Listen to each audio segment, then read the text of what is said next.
A liturgia direciona o nosso olhar, a nossa atenção para o nascimento de Jesus. Jesus, o Messias esperado. Direciona também o nosso olhar para a cooperação de José e de Maria na obra da salvação. Primeiro, quero falar sobre a profecia da leitura de Isaías. Uma virgem conceberá. Depois vemos o cumprimento dessa profecia no evangelho que escutamos, quando o anjo então revela a José o projeto de Deus e então repete as palavras da profecia para José. Esse menino então, ele é o Messias, esse menino é o Salvador. Ele é o Emanuel, que significa, diz o Evangelho, Deus está conosco. Ele está conosco porque Ele assume a condição humana. Ele está conosco porque Ele nos acompanha em todos os momentos de nossa vida. Momentos felizes, momentos difíceis. Ele, esse Deus Emanuel, está sempre ao lado daqueles que abrem o coração para a sua presença. Ele se faz presente na vida de todos aqueles que o acolhem. Ele vem para todos. Ele vem para ser o Emanuel de todos. Mas nem todos se colocam abertos e acolhedores da sua presença. Depois vamos olhar um pouco a vontade de Deus. Aos que acolhem a Deus e buscam sua amizade, Deus vai revelando a sua vontade. Por isso talvez muitos possam dizer, eu nunca escutei Deus, eu não sei o que Deus quer para a minha vida, porque essa revelação se dá em uma dinâmica gradativa e em um contexto de amizade com Deus. E como e a quem Deus revela então a sua vontade? Quem são esses que conseguem cultivar uma amizade com Deus? Destaco duas questões. A primeira, a humildade. Deus se agrada dos humildes. A própria Virgem Maria, no Evangelho de São Lucas, capítulo 1, nos disse isso. O Senhor fez em mim grandes coisas, por quê? Porque olhou para a pequenez da sua serva. Olhou para a humildade da sua serva. Deus então se agrada dos corações humildes. Deus, Ele se revela aos humildes. Ele se mostra aos humildes e acaba se ocultando e se escondendo, se assim podemos dizer, aos orgulhosos e aos soberbos. Depois, Deus, Ele se revela, Ele se mostra àqueles que são piedosos. Quando vemos pinturas da anunciação do anjo, vemos Maria colocada sempre numa dinâmica de oração. Ela, em oração, é visitada pelo anjo. Quando olhamos pinturas de Pentecostes, vemos os apóstolos e Maria em oração. E nessa dinâmica de oração, fazem a experiência do Espírito Santo. Piedade e humildade. Condições para que possamos crescer na amizade com Deus e poder então, nessa dinâmica de amizade, ir conhecendo pouco a pouco a vontade de Deus para a nossa vida. E é essa vontade de Deus para a nossa vida que vai encher de sentido nossa existência. O cumprimento da vontade de Deus, com frequência, muda o rumo da nossa vida. E muda mesmo. E leva fé, esperança, amor a muitas pessoas. Quando vamos nos deparando com a vontade de Deus, vamos percebendo que essa vontade de Deus para nós não é uma vontade que para em nós mesmos, mas é sempre uma vontade que nos projeta para o outro. Deus vem nos revelando o amor, Deus vem nos revelando sempre, independente de qual seja o caminho vocacional, que nossa vida é uma oferta, é uma entrega, é uma doação para o outro. Agora, contemplando a profecia, refletindo um pouquinho sobre a vontade de Deus, vamos evidenciar Maria e José. Maria grávida pela ação do Espírito Santo. Maria não compreende, mas confia. E confia se abandonando. Acolhe a vontade de Deus, mesmo sem saber quais seriam as consequências. Ela acolhe a vontade de Deus com seu sim, mesmo sem entender. Faz isso por fé, faz isso por confiança, faz isso porque é uma alma piedosa, faz isso porque é uma alma humilde, faz isso porque ela nutre com Deus uma relação de proximidade, e por ter uma relação de proximidade, sabe que tudo aquilo que Deus propôs para ela é o melhor. Ela não rivaliza com Deus, ela não barganha com Deus, entre a vontade de Deus e a vontade e os planos dela. José, ele pensa em abandonar Maria. Afinal de contas, a mulher que ele escolheu para compartilhar a vida aparece grávida e ele não entende, não sabe como aquilo se deu, embora confiasse, acreditasse, mas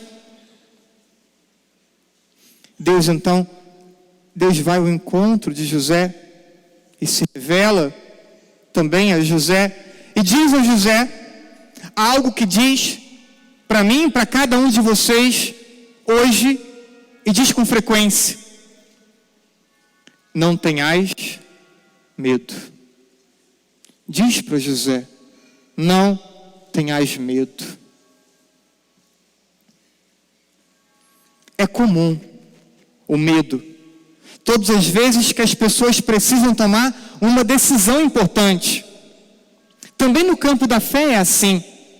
Diante da necessidade de uma decisão importante que pode vir a mudar a nossa vida, ou impactar a nossa vida, temos medo.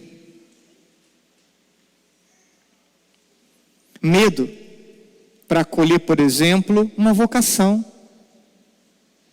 um sacerdócio, a vida consagrada, pensar nas dificuldades da obediência, da castidade, da solidão, que tantas vezes faz parte de nossa vida sacerdotal.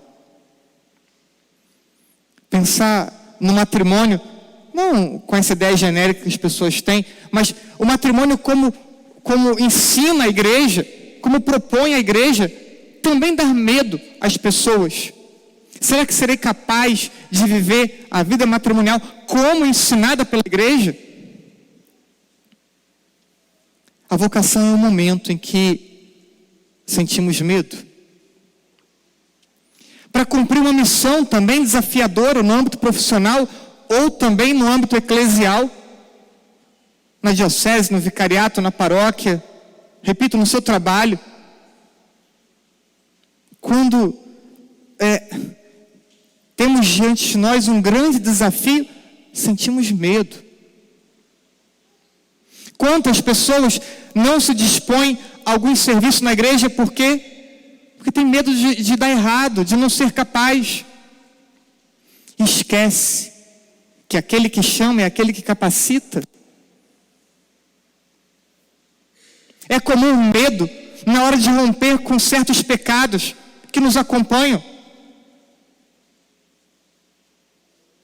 E muitos acabam ficando estacionados na sua vida religiosa porque tem medo de romper com o pecado, está apegado ao pecado, não quer abrir mão do pecado. Alguns que namoram, que são noivos, que são casados, tem medo de que algum rompimento que mude o seu comportamento, tem medo do que pode vir a causar na sua relação de namoro, de noivado, de casamento, de família. E acaba tantas vezes evitando dar um passo a mais de conversão, porque tem medo do que a outra parte vai pensar, de como a outra parte vai agir. E acaba tolerando o pecado por medo da outra parte, por receio da outra parte. Deixa de ter receio de viver distante de Deus, para ter receio do que a outra parte vai pensar ou como a outra parte vai agir. Se Maria tivesse pensado assim, ela não teria dito sim. Porque poderia pensar, José vai me denunciar, seria apedrejada, irei morrer. Mas Maria pensava unicamente na vontade de Deus. E confiava, e se abandonava. E por isso sim, de Maria, impacta todos nós, a igreja, durante todos esses séculos. É preciso que superemos o medo com fé. Fé que confia. Que confia de verdade em Deus. Porque pode rezar, Senhor, eu confio em Ti, e canta música, e chora. Mas na hora que tem que romper com o pecado, na hora que tem que intensificar a vida de oração, não é capaz de expressar com o comportamento a confiança que tão facilmente professa com os lábios. É preciso superar o medo com a fé que se abandona no querer de Deus. Não posso querer competir, não posso querer impor a minha vontade a Deus. Não é eu que digo para Deus como tem que ser a minha vida. Não é eu que digo para Deus como Deus tem que agir comigo. Não sou eu que digo para Deus o que Deus tem que proporcionar para mim. É Deus. É Deus que nos diz. É Ele que tem que dizer como é a tua vida, como você deve conduzir a sua vida, quais escolhas você tem que fazer na tua vida. É Deus que te diz, não é você que diz isso para Deus. Não inverta a ordem, não se coloque acima de Deus. Cristão humilde e piedoso se coloca em oração diante de Deus e pergunta: Senhor, o que Tu queres de mim? O que desejas para a minha vida? É preciso superar o medo com a fé que reza, com essa fé que cultiva amizade com Deus. É preciso superar o medo com a fé que responde sim. Senhor, eu quero. Senhor, faça-se. O meu desejo, o meu plano pessoal segue por esse caminho aqui, Senhor. Mas se o Senhor achar que não é esse caminho, o Senhor muda o que o Senhor quiser na minha vida. Você consegue rezar desse jeito? Depois que você organizou na sua cabeça o seu projeto de vida, você consegue dizer para Deus na tua oração: Senhor, pode mudar a minha vida se quiser? Consegue dizer isso? Porque quando uma coisinha sai da linha que tinha traçado, as pessoas desesperam. Basta uma coisinha só não dar certo, que eu vejo recorrentemente desespero nas pessoas. Tenha coragem de dizer: Senhor, faça da minha vida o que Tu quiseres. Deus conta conosco para que Jesus possa nascer no coração de muitas pessoas. Jesus conta conosco, não precisa, mas Ele quer contar conosco para que o Natal aconteça na vida de muitas pessoas, de muitos familiares, amigos, conhecidos. que o sim de Maria e que o sim de José inspire o teu sim. Que o sim de Jesus, de Maria e de José te inspire a ter coragem, te inspire a confiar, te inspire a rezar, te inspire a viver abandonado no querer de Deus.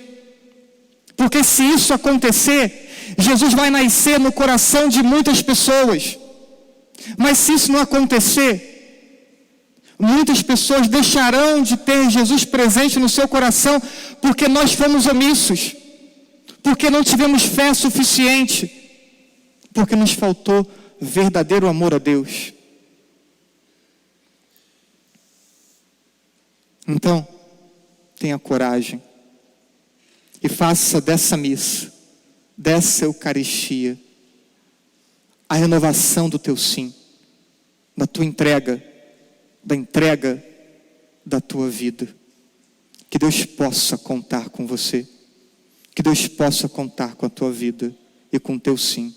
Assim seja.